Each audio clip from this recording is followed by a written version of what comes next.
I'm the chair of the Southwest branch of the Law Society of Kenya.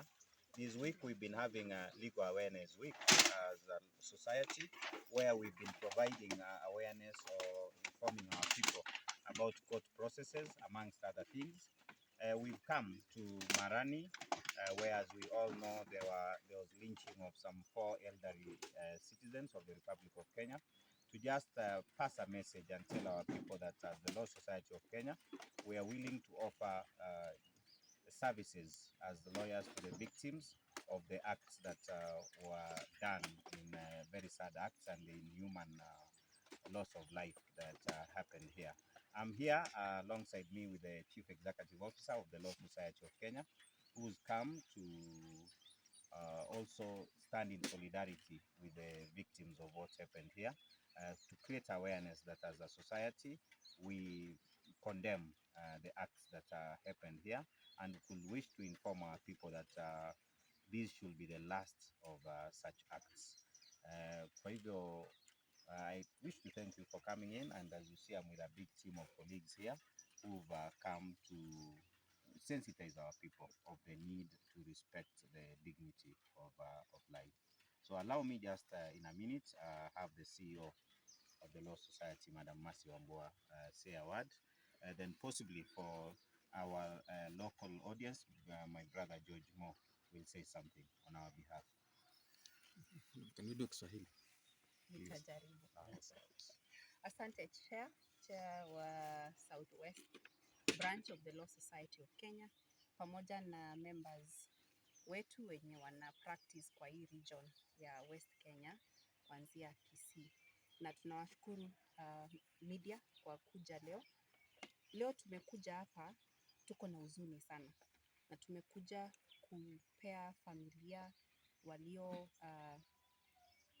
patwa na hii msiba pole. We've come here to condole with the family, and also kuelezea wananchi wenye wanaishi katika hii eneo kwamba constitution ya Kenya, katiba ya Kenya iliweka mikakati asili ya kutatua shida za kisheria. Kuna sheria hii Kenya yenye inahitaji watu watii. Kuna koti ambazo zimewekwa za kutatua shida zozote zenye zinaweza kuwa katikati ya wananchi, na ni kinyume ya sheria kwa mwananchi kuamua kwamba watachukulia sheria mikononi mwao. Ile kitendo tumewitness hapa yenye ilitendeka ni huzuni sana. Wamama wazee wawili na mwanaume mzee waliouliwa kinyama, kukatakatwa na kuchoma.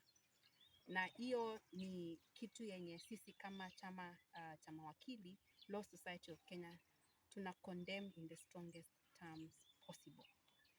How ukiangalia the targeted group, they are the elderly group in this community.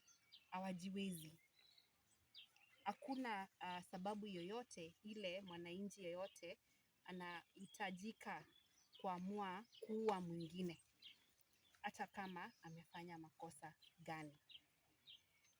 Pia tunashangaa kwa nini ukiangalia trend ile from history, ukiangalia unaona sana sana ni wanawake wenye ndio wanaathiriwa na hii mambo. Wanasemekana wana practice hii maneno ya witchcraft, wanauliwa kinyama.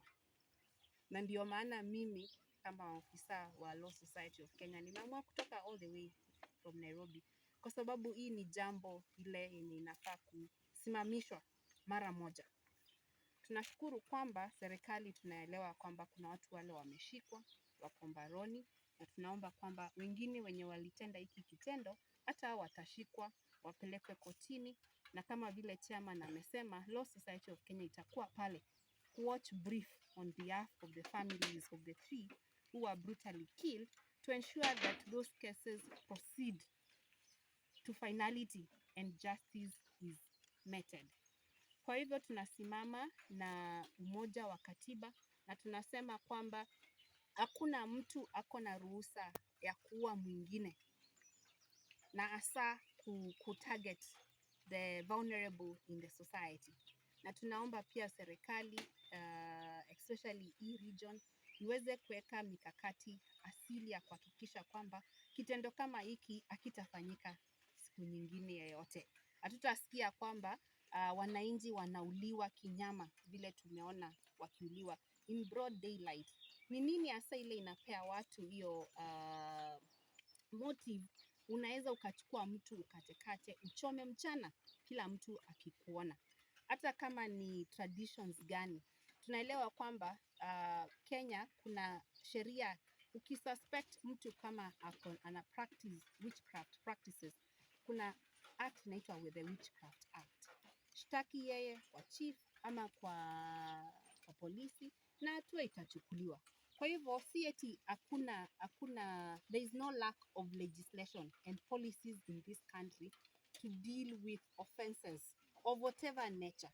It is very wrong for anybody to do what we saw was done to the 3 victims. Tunawaombea kwamba walale mahali pema peponi, na tunapea family zao condolences wakati huu wa msiba.